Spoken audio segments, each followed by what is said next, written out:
cool. So one more thing I just want to ask you guys. Over the last few years, even when you guys were doing the baseball league, like when you guys were still like full in that, what do you think is the number one characteristic that you've had to develop or something that you've really had to try to perfect over the last few years going into building an app, going into building a business, starting up a brand new company, and going in front of all these like big dogs or even Shark Tank, but not just that, like going to that competition, being on sport, like all these things. What's the number one thing that you guys feel like you've had to develop and that you think anyone else who tries to do anything out there, whether it's an app or whatever, what's the number one characteristic that you think someone has to develop in order to create that type of success and be around long term? Ooh. Well, I say one thing you got to do, no matter what, you got to be confident in what you do. Because if you're not confident, if you're not your own cheerleader for your own company, your own idea, nobody else is going to believe you. Where do you think that confidence comes from, though? Do you think it's the confidence of them knowing their business like the back of their hand, or do you think it's the confidence just in themselves, knowing who they are and what they have to offer? It's knowing who you are, because no matter what, like, at some point, you're going to have to jump out the window. At some point, you're going to have to put yourself out there. You're going to have to be embarrassed. You're going to say, you know what, this is my idea, and I'm not afraid to show it. We had to do it with the baseball league. We had to do it with the app. At some points, it's like you can't really hide behind a computer screen. You can't hide behind, like, you got to really be out in front and say, I'm Donte, I'm Dominic, this is our app, and this is what it's going to do. You got to put that vision out before anybody else do it, because then, like, your success will follow afterwards. It was a point where we said it, and it fell on deaf ears. Like, nobody cared. Same with the baseball league. We said we was going to have a baseball league. Nobody cared until we actually did it. We said we was going to have an app.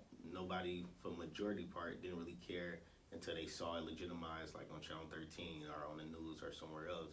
So you got to be that first person out there that's being a cheerleader for your own idea. You got to know it's going to work before anybody else know it.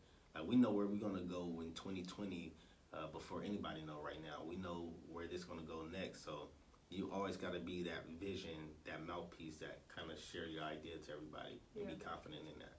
Love that. What about you?